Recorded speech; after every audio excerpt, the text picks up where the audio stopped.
ही काव्य फुलांची धारा मनास बुलवी ही काव्य फुलांची धारा सत्कार करूनी मान्यवरांचे पाळतो आम्ही परंपरा।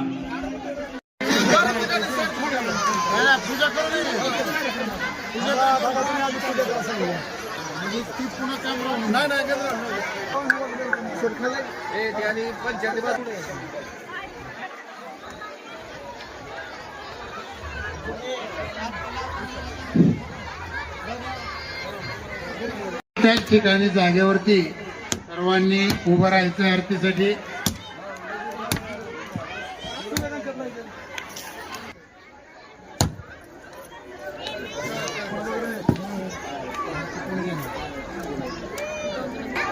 पाच दिवस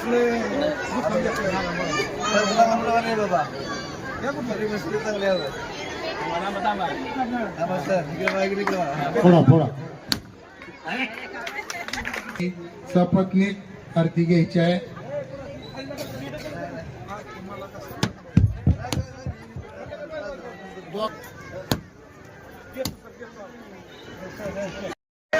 जय शिवराय। इथे मला आमंत्रित म्हणून सन्मानपूर्वक निमंत्रण केल्याबद्दल मी आयोजकांचे मनापासून आभार मानतो। इंस्टाग्राम किंवा युट्यूबवरती आता ही सध्या माझी जी कविता आहे ती खूप व्हायरल होते। त्या कवितेचे शीर्षक आहे साहेब। गावाकडच्या विद्यार्थ्यांची किंवा जे स्पर्धा परीक्षेची तयारी करतात त्या विद्यार्थ्यांची जी मनस्थिती असते किंवा परिस्थिती जी हालाकीची असते ती या कवितेतून मांडण्याचा मी परिपूर्णपणे प्रयत्न केलेला आहे।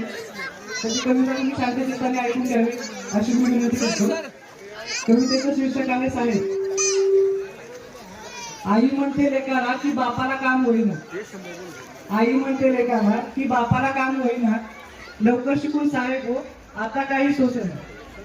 50चं वय झालं तरी तुमच्यासाठी धरलंय भर, 50चं वय झालं तरी तुमच्यासाठी धरलंय भर। पोरं शिकतात म्हणून किती होते रे पळापळ, परिस्थिती गरीब आपली पाठ काही सोडेना, लवकर शिकून साहेब हो आता काही सोसेना। लक्ष नको देऊ तू कुणाच्या बी बोलण्यावर, लक्ष नको देऊ तू कुणाच्या बी बोलण्यावर, नको वाईट वाटून घेऊ जरी कुणी हिणवल्यावर। पण वाईट चिपणारी माणसं कमी काही होईना, लवकर शिकून साहेब हो आता काही सोसेना। असल्या उन्हात सुद्धा बाप काम करतोय, असल्या उन्हात सुद्धा बाप काम करतोय, फक्त तुमच्यासाठीच तो मरतोय। कितीही कष्ट लागले तरी तुम्हाला कमी पडून देईना, लवकर शिकून साहेब हो आता काही सोसेना। संकट आली तरी कायम उभं राहिलं की ग, संकट आली तरी कायम उभं राहिलं की ग, तुम्हाला पैसे देऊन कसं तरी भागवतो की ग। एवढं काम करून पण कधी बोलून द्यावं ना, लवकर शिकून साहेब हो आता काही सोसेना। लेख माझा सुखी राहावा एवढंच त्याला वाटतं, लेख माझा सुखी राहावा एवढंच त्याला वाटतं, लवकरात लवकर साहेब व्हावा मनात स्वप्न जातं। लेख अधिकारी होऊ नये ही आस काही सोडेना, लवकर शिकून साहेब हो आता काही सोसेना, लवकर शिकून साहेब हो आता काही सोसेना। धन्यवाद।